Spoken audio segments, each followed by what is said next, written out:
Hello बच्चों, कैसे हैं? एकदम बढ़िया। क्रियांजा में मैं आशुतोष आपका हार्दिक स्वागत करता हूं। बच्चों, टैलेंट एक्स का पेपर हो चुका है 5 अक्टूबर 2025।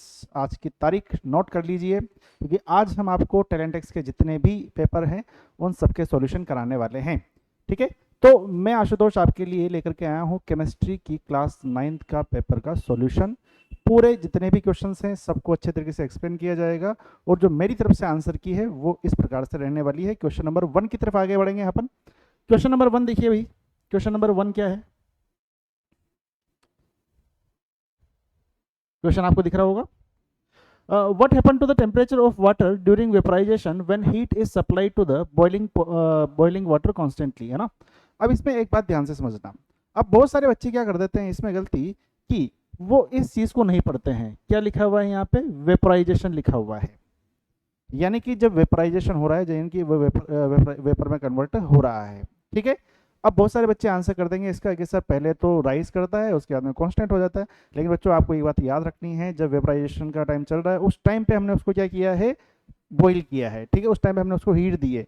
इसका मतलब सर उस पर कोई भी इफेक्ट नहीं पड़ने वाला, यानी कि जो टेम्परेचर रहेगा वो क्या होने वाला है? बिल्कुल कांस्टेंट होने वाला है। तो इसको देखते हुए आप ऑप्शन देख लीजिए। The temperature of water rises very rapidly until the steam is produce, बिल्कुल गलत। The temperature of water rises very slowly, नहीं होगा। देखो, थर्ड ऑप्शन जैसा कि मैं आपको बता रहा था जो आप गलती कर सकते थे, है ना। फोर्थ ऑप्शन हमारा सही रहेगा, the temperature of water does not rise. Option number 4 इसका आंसर रहेगा। दो बच्चे बातें कर रहे हैं क्वेश्चन नंबर 17 में, Rishika and Akshita. Made the following statement. ठीक है, ऋषिका ने बोला all natural fuel are fossil fuel. जितने भी नेचुरल फ्यूल होते हैं सबके सब फॉसिल फ्यूल होते हैं। अब दिमाग में आएगा कि सर बिल्कुल सही बात बोल रही है लड़की। नहीं, बिल्कुल गलत बात बोल रही है। आप मुझे ये बताओ, जैसे मैं आपको बोलता हूँ काउ डंग केक, जिसे अपन नॉर्मल भाषा में गोबर बोलते हैं, नेचुरल है? यस सर, नेचुरल है। क्या ये फॉसिल फ्यूल है क्या? नहीं सर, फॉसिल फ्यूल नहीं है। क्योंकि फॉसिल फ्यूल तो वो होता है ना कि मिलियंस ऑफ ईयर लग जाते हैं, है ना, जो जमीन के अंदर दबा हुआ है ना, बहुत सारा प्रेशर पड़ा हुआ है, बहुत सारी हीट उसको मिली है, और मिलियंस ऑफ ईयर्स के बाद में वो हमें मिल रहा है पेट्रोलियम कोल वगैरह के रूप में। तो कोल, पेट्रोलियम, ये सब जो होते हैं ये फॉसिल फ्यूल होंगे। लेकिन हम ऐसा कभी नहीं बोल सकते कि जितने भी नेचुरल फ्यूल हैं सबके सब फॉसिल फ्यूल हैं। ठीक है, तो यानी कि पहले वाला तो स्टेटमेंट हमारा हो गया गलत। ठीक है साहब, अगला देखिए। आगे अक्षता क्या बोलती हैं? Fuels that are derived from fossil fuel can be replaced in nature, which of the student stated it correctly। ठीक है, यानी कि यहाँ पे दूसरी बात बोली गई है कि जो फॉसिल फ्यूल वहां से डिराइव हो रहे हैं वो वापस से मतलब एग्जॉस्ट हो सकते हैं, ऐसा कुछ यहाँ पे बात बोली हुई है। जबकि आपको पता होना चाहिए कि जो फॉसिल फ्यूल होते हैं वो इनएग्जॉस्टेबल होते हैं नेचर में। आई मेरी बात समझ में, है ना। काफी टाइम लग जाता है, ऐसा थोड़ी ना कि यार 2-4 घंटे बाद में वापस से बन जाएगा, नहीं। 200-300 मिलियन साल लग जाते हैं। ठीक है, तो इसका मतलब दोनों ही लड़कियों की बातें गलत है। तो हमारा आंसर क्या हो जाएगा? Both Akshita and Rishika are incorrect. Next question, when water at 0 degree Celsius freezes to form ice at the same temperature of 0 degree Celsius, then बताओ भाई इसका आंसर क्या होना चाहिए? बोलो भाई। 0 डिग्री पे अपन क्या कर रहे हैं? उसको फ्रीज कर रहे हैं ना। to form ice at the same temperature of 0 degree Celsius, then release some heat. Heat release करेगा, एब्जॉर्ब करेगा। एब्जॉर्ब एग्जैक्टली 3.34 इंटू 10⁵ जूल पर किलोग्राम ऑफ हीट, यानी कि 1 किलोग्राम में इतनी एनर्जी मिलेगी। तो ये डाटा तो वैसे ही आपको गलत लग रहा होगा क्योंकि इतना तो नहीं मिलता है। ठीक है, अब लास्ट ऑप्शन हमारे सामने बचा हुआ है, neither absorb nor releases the heat. अब इसका आंसर क्या होना चाहिए? अब देखो, जब भी वाटर की हम बात करते हैं, ठीक है, तो वो क्या करता है मेरे बच्चों? वो हीट को रिलीज करेगा। क्योंकि जब कोई चीज जम रही है ना, जब कोई चीज पिघलती है, मेल्ट होती है ना, तब तो हमें क्या करना पड़ता है? हीट देनी पड़ती है उसको। लेकिन जब कोई चीज जम रही है तो उसके अंदर से क्या होगी? हीट रिलीज होगी, हीट निकल के बाहर आएगी। प्रोसेस कौन सा होगा? एक्सोथर्मिक प्रोसेस होगा, एक्सोथर्मिक रिएक्शन होगी। ठीक है, तो ऑप्शन नंबर 1 इसका सही आंसर हो जाएगा। नेक्स्ट क्वेश्चन देखिएगा भाई। नेक्स्ट क्वेश्चन बहुत ही प्यारा सा क्वेश्चन, एक सुंदर सी कैंडल बनी हुई है, दिवाली का टाइम है। चलो जी, ए बी सी तीन यहाँ पे अपने को अलग अलग एक कैंडल में आपको जोन दिखाए गए हैं, ठीक है, एक वैक्स कैंडल है। अब आपको बताना है यहाँ पे स्टेटमेंट आर इनकरेक्ट, है ना, इनकरेक्ट आपको बताना है, करेक्ट नहीं बताना है, तो ध्यान से समझिएगा। अच्छा, ए वाला कौन सा जोन होता है, सबसे बाहर का जोन, तो आपको पता होना चाहिए सर ये ब्लू फ्लेम वाला होता है, सबसे हॉटेस्ट पार्ट होता है, बिल्कुल सही बात है। सर ये क्या ल्यूमिनियस होता है क्या, नहीं ल्यूमिनियस नहीं होता है। ल्यूमिनियस कौन सा होगा, इसके जस्ट अंदर वाला, है ना, कौन सा, जो आपको यहाँ पे बी नजर आ रहा है। सर बी जो रहेगा वो ल्यूमिनियस रहेगा, रेड कलर येलो कलर वाली फ्लेम रहेगी इसकी, है ना। मॉडरेट इसका टेम्परेचर होता है, इतना हाई नहीं होता है जितना ब्लू वाले का रहेगा। यदि हम सी की बात करें तो सी वाला देखो यहाँ पे, सी वाला बिल्कुल इनर मोस्ट में जाता है, ठीक है। तो अब एक बार चेक कर लेते हैं आंसर क्या होना चाहिए। C represent the region of no combustion and it is the hottest zone of flame. अरे ना, हॉटेस्ट जोन तो भैया ए वाला है। A is the non luminous zone. अच्छा, गलत ही तो पूछा है अपने से, तो अपना आंसर ये वाला सही हो जाएगा, है ना, अभी गलत वाले पे देख लेंगे। A is the non luminous zone of flame, A जो है वो नॉन ल्यूमिनस है, बिल्कुल सही बात है। And it is the hottest zone, बिल्कुल ये वाला स्टेटमेंट तो सही है। B is the luminous zone of the flame and is moderately hot, बिल्कुल सही बात, ये भी बात सही है, कोई दिक्कत नहीं है। B consists of unburnt particle and is non luminous of the flame। अब आप मुझे बताओ आंसर क्या रहेगा भैया, अब आपको इनकरेक्ट यहाँ पे बताने हैं। हाँ, क्या होना चाहिए आंसर इसका। सर पहला वाला तो आपने वैसे ही गलत कर दिया, और लास्ट वाला B consist of unburnt carbon particle and non luminous zone of the flame. तो सर कार्बन के जो पार्टिकल रहेंगे ना वो यहाँ पे रहते हैं, इस वाली जगह पे, ठीक है, इस वाली जगह पे, सी में नहीं रहते हैं, ठीक है। तो हमारा ये भी क्या हो जाएगा, गलत हो जाएगा, ठीक है। तो और ल्यूमिनियस तो होता ही है, ठीक है। तो आंसर क्या हो जाएगा इसका, हमें गलत बताना है, तो ए और डी, यानी कि ऑप्शन नंबर 2 की तरफ हम आगे जाकर के बढ़ सकते हैं, ऑप्शन नंबर 2। आगे बढ़ेंगे, क्वेश्चन नंबर नेक्स्ट, चलो जी, क्वेश्चन नंबर 20 देखिएगा भाई। Select the option with correct sequence of word to fill in the blank, ठीक है, फिल इन द ब्लैंक दिया हुआ है। Substance form in chemical change always have a fix composition. बचपन से आप पढ़ते हुए आ रहे हैं, जितने भी सब्सटेंस फॉर्म होते हैं उनका कंपोजिशन क्या होता है, हमेशा सेम होता है, ठीक है। तो यहाँ पे तो क्या आना चाहिए, फिक्स आना चाहिए। इसका मतलब हमारा ऑप्शन नंबर 2 आंसर नहीं हो सकता, क्योंकि ए में फिक्स होना चाहिए, ये नहीं हो सकता, ये भी नहीं हो सकता, ठीक है। अब दूसरे वाले से हमें आंसर मिल जाएगा, है ना, आगे बढ़ने की जरूरत भी नहीं पड़ेगी। Substance obtain by mixing glucose in water will have, बताइए मुझे कौन सा सॉल्यूशन रहेगा। यदि हम ग्लूकोज मिला रहे हैं तो एक यूनिफॉर्म सॉल्यूशन बनता है या फिक्स बोलोगे, तो आप बोलोगे सर यूनिफॉर्म बोलना ज़्यादा अच्छा लग रहा है। Composition and it is a type of, किसका टाइप है ये सर, ट्रू सॉल्यूशन का ये टाइप है, ठीक है। तो हमारा यहाँ पे ऑप्शन नंबर ए गलत हो जाएगा, ऑप्शन नंबर जो 4 रहेगा हमारा सही रहेगा। आगे क्या देख लेते हैं। Substance obtain by adding starch, starch यदि आप मिलाते हो तो वो वहां पे क्या होगा, नॉन यूनिफॉर्म सॉल्यूशन बनाता है, और स्टार्च के साथ में जो सॉल्यूशन बनता है वो क्या होता है, कोलोइडल सॉल्यूशन बनता है। टिंडल इफेक्ट ये शो करता है। क्लियर मेरी बात, दिखने में आपको लगेगा कसरी होमोजीनियस है, लेकिन वो असली में क्या होता है, हेटेरोजीनियस होता है। क्लियर, चलिए जी, तो हमारा ऑप्शन नंबर 4 इसका आंसर हो जाएगा। Next question, which of the following statement is incorrect, वापस से ध्यान देंगे, क्या पूछा हुआ है, इनकरेक्ट पे पूछा हुआ है आपसे। The force of attraction between the gas particle is very less, बिल्कुल, जो गैस पार्टिकल होते हैं वो क्या होते हैं, दूर होते हैं, तो उनके बीच में अट्रैक्शन काफी कम होता है। केल्विन इज द ऐसा यूनिट ऑफ टेम्परेचर, बिल्कुल सही बात है। Particle in water at 0 degree Celsius have more energy as compare to the particle in ice, बिल्कुल सही बात है।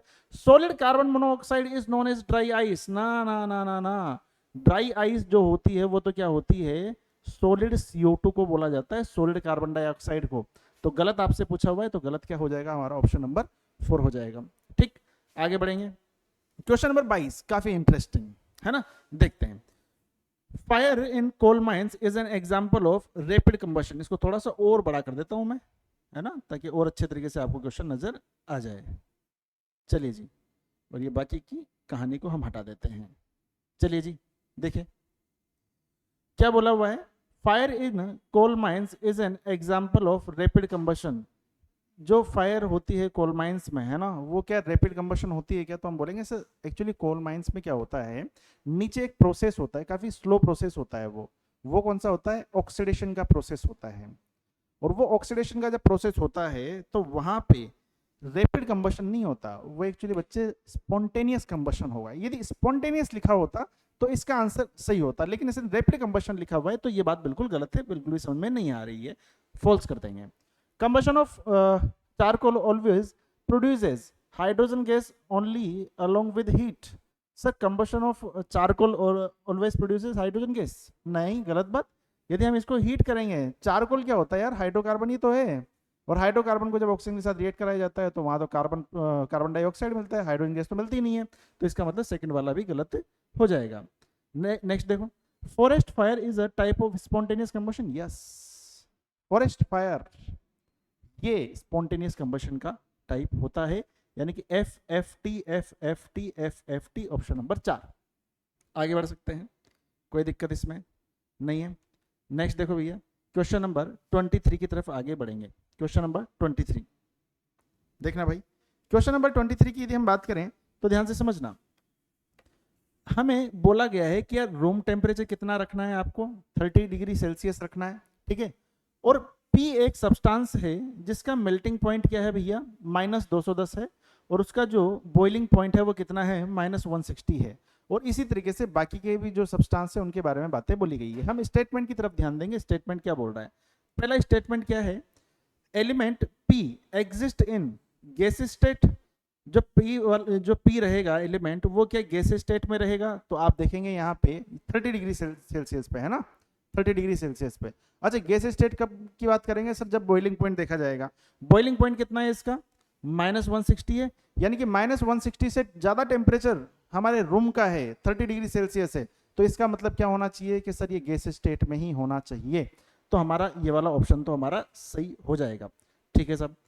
सेकंड वाले की बात करते हैं, चलो जी। Element are exist in liquid state, जो एलिमेंट आर है वो क्या हमारा लिक्विड स्टेट में आएगा, बताओ मुझे, बोलो भाई। एलिमेंट आर क्या लिक्विड स्टेट में होगा, इसके लिए हम क्या चेक करेंगे, ध्यान समझो। लिक्विड का मतलब क्या हो गया कि सर ये सॉलिड से लिक्विड बन गया होगा, तब हम कौन सा पॉइंट देखेंगे, मेल्टिंग पॉइंट देखेंगे। क्लियर मेरी बात। अच्छा देखो भाई, आर का मेल्टिंग पॉइंट कितना है भैया, -33 डिग्री सेल्सियस है। इसका मतलब -33 डिग्री से यदि ज्यादा है तो इसका मतलब ये या तो लिक्विड में हो सकता है या किस में हो सकता है, गैस में हो सकता है। अब हम इसका बॉइलिंग पॉइंट भी चेक करेंगे। बॉइलिंग पॉइंट कितना है, 77 है, यानी कि जो ये 30 डिग्री सेल्सियस आ रहा है ये मेल्टिंग पॉइंट और बॉइलिंग पॉइंट दोनों के बीच में आ रहा है, तो इसका मतलब ये किस में एग्जिस्ट करना चाहिए, लिक्विड स्टेट में एग्जिस्ट करना चाहिए। तो सेकंड स्टेटमेंट हमारा बिल्कुल सही होगा, सेकंड भी हमारा सही हो जाएगा, फर्स्ट और सेकंड। थर्ड वाला देखते हैं, element T exist in solid state. T की तरफ ध्यान देंगे, मेल्टिंग पॉइंट कितना होता है, 110 डिग्री, ठीक है, और अभी टेम्परेचर कितना है, 30 डिग्री टेम्परेचर है, ठीक है। 110 डिग्री पे ये पिघलेगा, यानी कि 110 डिग्री से कम पे क्या होना चाहिए, ये बताओ मुझे। टी के बारे में बात करेंगे, 110 डिग्री पे क्या होना चाहिए, 110 डिग्री से कम पे क्या होना चाहिए सर, सॉलिड स्टेट में होना चाहिए, ठीक है। और 440 से ज्यादा पे किस पे होना चाहिए, ये गैस स्टेट पे होना चाहिए। तो 110 से कम कौन सा है, 30 डिग्री वाला है ना, तो इसका मतलब बात तो यार ये भी सही लग रही है ना, सभी के सभी सही है क्या, ऑप्शन नंबर थर्ड भी हमारा सही है। फोर्थ देखते हैं, element S exist in solid state. S में देखो जो हमारा जो रूम का टेम्परेचर दे रखा है वो 30 डिग्री सेल्सियस दिया हुआ है, जो कि इसके मेल्टिंग पॉइंट से ज्यादा है ना। तो यहाँ पे तो ऐसा नहीं हो रहा है, ये तो लिक्विड स्टेट में एग्जिस्ट करना चाहिए, है ना। और 180 डिग्री इसका बिल्कुल बॉइलिंग पॉइंट दे रखा है, तो लिक्विड स्टेट में करना चाहिए, जबकि इसने क्या बोला हुआ है, सॉलिड बोला हुआ है, ये गलत बात है। यानी फोर्थ हमारा क्या हो जाएगा, गलत हो जाएगा। तो option number 1 2 3 1 2 3 1 2 3 1 2 3, option number third. Clear, आगे बढ़ा जा सकता है। नेक्स्ट क्वेश्चन आ जाओ भैया, बहुत ही कमाल कमाल के क्वेश्चन है भाई, है ना, नॉर्मल से हैं। अब आपसे यहाँ पे यूजेस का एक मैच द कॉलम दिया हुआ है, आपको पता होना चाहिए कि केरोसिन का जो यूज होता है वो कहाँ पे होता है। तो जो जेट एयरक्राफ्ट जो होते हैं, है ना, जो जेट एयरक्राफ्ट होते हैं वहाँ पे यूज किया जाता है। यानी कि ए में क्या आएगा भैया, आर आएगा। ए में जैसे ही आर आया, आपने 4 हटा दिया, आपने ये हटा दिया, आपने ये हटा दिया, आपने सीधा 2 लगा दिया ठीक है, क्योंकि पहले ऑप्शन से ही आप मतलब पहले क्वेश्चन से आपके तीनों ऑप्शन एलिमिनेट हो गए। अच्छा फिर भी देख लेते हैं, पैराफिन वैक्स ऑइनमेंट्स के लिए काम आता है। ऑइनमेंट्स बोले तो मलहम, मलहम पट्टी वगैरह करते हैं, है ना। पेट्रोल, पेट्रोल किस लिए यूज होता है? एविएशन फ्यूल है अपना। अच्छा, बिटुमेन्स की हम बात करें, बिटुमेन क्या काम आता है? तो आप बोलेंगे सर ये आता है अपना पेंट के लिए। पेंट कौन सा? जो आप रोड वगैरह में देखते हो ना, डामर वगैरह ये सब, है ना, तो वहाँ पे ये चीज़ काम में आती है। ठीक है, तो आंसर क्या हो जाएगा हमारा? ए में आर हो गया, ठीक है। बी में क्या हो जाएगा भैया? बी में एस हो जाएगा। और सी में क्या हो जाएगा? सी में हो जाएगा क्यू। और डी में क्या आ जाएगा बेटा? पी बचा हुआ है, option number B, option number second. Next question, which of the following statement regarding the fossil fuel are incorrect? वापस इनकरेक्ट पूछा हुआ है। Coal, petroleum and natural gas are fossil fuel. Coal भी, पेट्रोलियम भी, natural gas yes fossil fuel होते हैं, बिल्कुल सही बात है। Coal and natural gas are inexhaustible. Inexhaustible का मतलब होता है जो खत्म नहीं हो रहे हैं, है ना। सनरेज आ रही है, सनलाइट आ रही है, हवा आ रही है, ये इनएग्जॉस्टिबल है। लेकिन कोल, नेचुरल गैस ये तो फॉसिल फ्यूल है ना, और तो एग्जॉस्टिबल है, यानी खत्म हो सकते हैं, तो यानी कि ये गलत है। Coke is use to manufacture of steel, yes बिल्कुल, पोरस होता है ये, है ना, पोरस होता है, तो ये इसका मतलब ये तो यूज करेंगे अपन, तो ये तो हमारा सही हो गया। ठीक है, fossil fuel are present in unlimited quantity, नहीं बिल्कुल नहीं, ये तो अपन ने पहले ही बोल दिया। फॉसिल फ्यूल तो क्या होते हैं? लिमिटेड क्वांटिटी के होते हैं, जब भी तो उनको बोला जाता है एग्जॉस्टिबल रिसोर्सेज। ठीक है, तो आंसर हमारा क्या हो जाएगा? सेकंड और फोर्थ, सेकंड और फोर्थ, ऑप्शन नंबर थर्ड। आगे देखेंगे, how many out of the given set substance containing same kind of particle. Same kind of particle का मतलब क्या होता है कि वो प्योर स्टेट में होने चाहिए। तो एक एक करके देखते हैं। स्टील क्या प्योर स्टेट में होता है क्या? तो आप बोलेंगे सर स्टील तो मिक्सचर होता है, स्टील तो मिक्सचर होता है। ठीक है, फिलिंग की जाती है वहां पर आयरन की। एयर, एयर में नाइट्रोजन भी होती है, ऑक्सीजन भी होती है, बहुत सारे पार्टिकल होते हैं, है ना, तो ये तो नहीं होगा। कोल, बताइए मुझे, कोल होगा क्या? आंसर करो। हीलियम होगा क्या? यस, हीलियम तो होगा, हीलियम तो कंफर्म है। अच्छा, आयोडीन, यस सर आयोडीन भी होगा। अच्छा, आइसक्रीम, नहीं आइसक्रीम में तो शुगर भी मिलती है, मैदा भी मिलती है, पता नहीं क्या क्या चीज़ें मिलती है आजकल तो। ठीक है, कार्बोनेटेड ड्रिंक्स, कार्बोनेटेड ड्रिंक्स में क्या मिलाया जाता है भाई? कार्बोनेटेड H2O तो है ही सही, साथ में कार्बोनेटेड यानी कि उसमें CO2 हम डाल रहे हैं, तो वो तो नहीं होगा, है ना। शुगर, सुक्रोज का टाइप है, यस सर शुगर हो जाएगा हमारा। ठीक है, टेप वाटर, टेप वाटर नहीं, उसमें टेप वाटर जो होता है उसमें क्लोरीन वगैरह भी मिलाया जाता है, यदि कहीं से जन स्वास्थ्य अभियांत्रिकी विभाग से यदि हमारा पानी आ रहा है नल का। ठीक है, मेडिसिन, यस सर मेडिसिन माना जा सकता है मेडिसिन को, है ना। अब ये थोड़ा सा अपवाद हो जाएगा इस चीज़ पे ना, ये डिपेंड करता है कि आप कौन सी मेडिसिन यूज कर रहे हो, है ना, क्योंकि बहुत सारी मेडिसिन ऐसी होती है जो कि एक से ज़्यादा सब्सटेंसेस की बनती है, एक से ज़्यादा मॉलिक्यूल्स की बनती है। ठीक है, लेकिन हम यहाँ पे यूज कर सकते हैं। आगे लिखा हुआ है बेकिंग सोडा, बेकिंग सोडा बिल्कुल सही बात है, बेकिंग सोडा को हम यूज कर सकते हैं। ठीक है, तो बेकिंग सोडा भी इसका आंसर हो जाएगा। तो आंसर कितने हो गए भैया? 1 2 3 4 5, 5 इसका answer, option number 4। Rohan father kept bottle of x away from the burning gas. ठीक है, मतलब एक्स ऐसी कोई चीज रही होगी जो कि जल जाती होगी, जल्दी आग पकड़ लेती होगी।